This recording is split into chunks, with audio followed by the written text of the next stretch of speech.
সামগুৰি সমষ্টিৰ অন্তৰ্গত শিঙিমাৰী ব্লক কংগ্ৰেছ আৰু বৰাজান ব্লক কংগ্ৰেছৰ উদ্যোগত অনুষ্ঠিত আজি নতুনকৈ কংগ্ৰেছ দলত অংশগ্ৰহণ কৰিবলৈ অহা কংগ্ৰেছ বন্ধুসকলৰ অংশগ্ৰহণ কৰা এই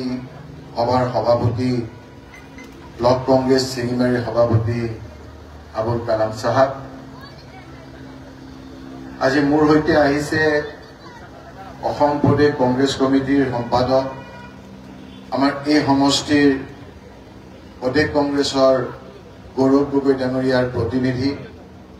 পাৰ্থপ্ৰতিম বৰা ডাঙৰীয়া ৰাতুল কলিতা জ্যেষ্ঠ কংগ্ৰেছৰ নেতা আমাৰ কংগ্ৰেছৰ তানজিল হুছেইন ইয়াত উপস্থিত থকা ব্লক কংগ্ৰেছৰ বৰাজানৰ সভাপতি মোৰ ভাতৃ ইগান আহমেদ জিলা পৰিষদৰ সামগুৰি সমষ্টিৰ অন্তৰ্গত গোটেইকেইটা জিলা পৰিষদৰ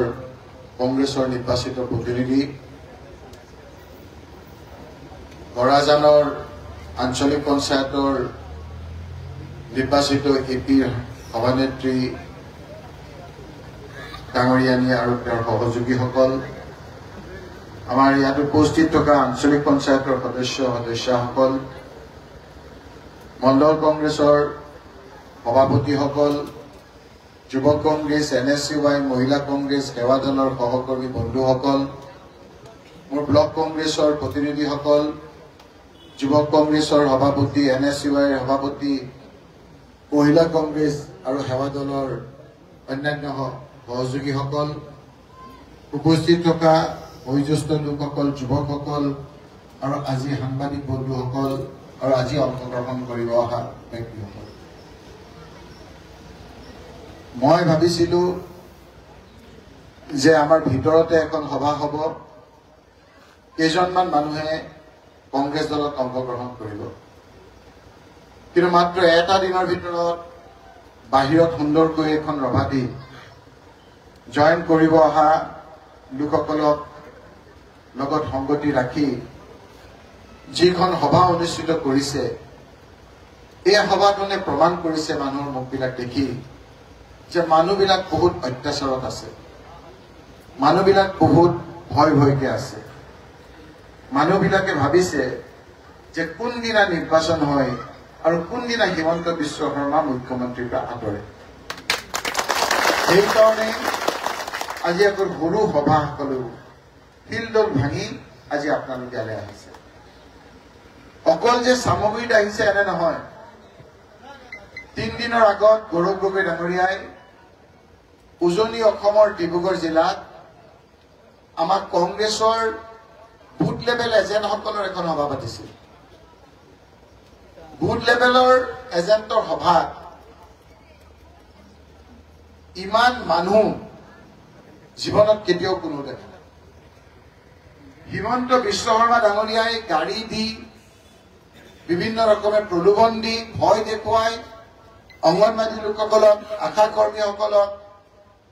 বিভিন্ন টকা দিম বুলি আজি অমিত শ্বাহ ডাঙৰীয়াৰ সভালৈ লৈ যাবলগীয়া হয় আৰু গৌৰৱ গগৈ ডাঙৰীয়াৰ সভা আমি PLAৰ সভা পাতিলেও সাধাৰণ মাইকী মানুহবিলাকে ঘৰৰ কাম কাজ এৰি থৈ ফিল্ডল ভাঙি আজি কংগ্ৰেছৰ সভালৈ আহে যেতিয়া ডিব্ৰুগড়ৰ সভাখনত ফিল্ডল ভাঙি অহা দেখিলে তাৰ পিছৰ পৰা দেখিব যে হিমন্ত বিশ্ব শৰ্মাই বুঢ়া আঙুলি দেখুৱাৰ অভ্যাসটো বাঢ়ি গ'ল আৰু যেতিয়াই ডিব্ৰুগড়ত ফিল্ডল ভাঙি মানুহ আহিছে সকলো জাতি জনগোষ্ঠীৰ মানুহ আহিছে মৰাণ মটক চুতীয়া সম্প্ৰদায়ৰ লোকসকল টি গাৰ্ডেনৰ মানুহটো ক'বই নালাগে আহোম সম্প্ৰদায়ৰ মানুহটো ক'বই নালাগে সকলো শ্ৰেণীৰ মানুহ বঙালী হিন্দুৰ পৰা আৰম্ভ কৰি বিহাৰী সম্প্ৰদায়ৰ মানুহ পৰা আদি কৰি সকলো লোক এনেধৰণে মানুহ অহা আৰম্ভ হৈছে যে হিমন্ত বিশ্ব শৰ্মাই ভাবিছে যে উজনিতটো মোৰ নহল নামনিতটো মোৰ নহবই মধ্য অসমতটো মোৰ নহবই পাহাৰৰ মাটি বাৰী ললো, গতিকে ট্ৰাইবেল লোকসকলেতো মোক ভোট নিদিয়ে, এবাৰ মই বৰাক ভেলীলৈ যাওঁ বুলি ততাতৈয়াকে বৰাক ভেলীলৈ গৈছে। বৰাক ভেলীৰ লোকসকলক কৈছে যে হিমন্ত বিশ্ব শৰ্মা ডাঙৰীয়া, দুদিন আগত তুমি কলা যে বাংলাদেশৰ মানুহ ধৰিবৰ কাৰণে অসুবিধা নাই। বৰাক ভেলীতো হিন্দু মুছলমান চবে বঙালী কয়। তাত প্ৰশ্ন কৰিছে যে তুমি যে আজি আহি বৰাক ভেলীলৈ আহিছা, বৰাক ভেলীতো তুমি গোটেই মানুহখিনি বঙালী কোৱা মানুহখিনিক তুমি কৈয়ে থৈছা তুমি বাংলাদেশী বুলি। এতিয়া সেই কথাটো উলট পালট কৰি বুঢ়ামুলি দিব আৰম্ভ কৰিছে। সেইকাৰণে ৰাইজ এই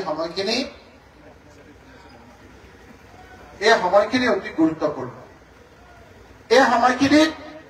আমি নিজৰ পৰিয়ালটো ৰক্ষা কৰাৰ কাৰণে, নিজৰ ঠাইটুকুৰাত শান্তি থাকিবৰ কাৰণে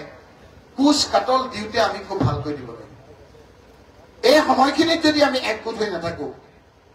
এই সময়খিনিত যদি আমি হিমন্ত বিশ্ব শৰ্মাৰ পাল্লাত পৰি আমি যদি ইফাল ইফাল নকৰো,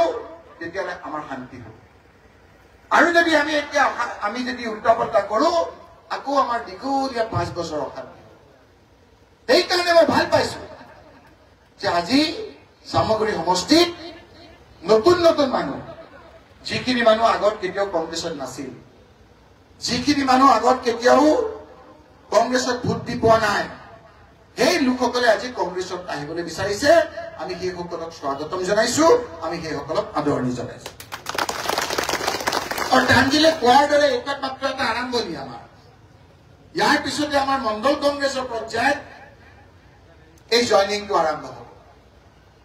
বহুতে আমাৰ লগত যোগাযোগ কৰিছে। কেৱল জইন কৰোঁতে আমি অকণমান চাই ল'ব লাগিব যে যোৱা ইলেকশ্যনত, হয়নে নহয়,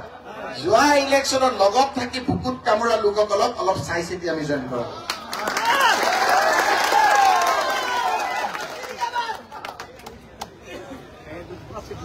মই বুজি পাইছো আপোনালোকক, মোক লিডাৰ কেইটামানে বেয়া পাব, কাৰণ তেওঁলোকৰ লগত এইকেইটাই লগ খাই আছে, দেখিছে বতৰ ভাল, আমাৰ ফালে আহি যাব। যিকেইটাই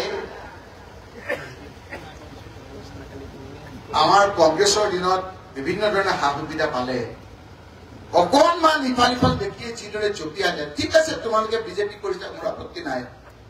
আমাৰ মানুহক ইয়াত যিদৰে অত্যাচাৰ কৰিলা, সেই অত্যাচাৰ কৰা দুখীয়া লোকসকলে, সেই লোকসকলক যদি আমি লৈ লওঁ, তেতিয়াহ'লে আমাক বেয়া পাব। সেইকাৰণে মই ভাবিলো যে মই নিজে গৈ মঞ্চত গৈ এই কথাখিনি কৈ দিলে সাধাৰণ মানুহে ভাল পাব, আৰু তেতিয়া সেই মানুহখিনিৰ লগত আমাৰ লিডাৰবিলাকো মনে মনে কথা নাপাতে। লাগে নেকি আমাৰ সেই মানুহ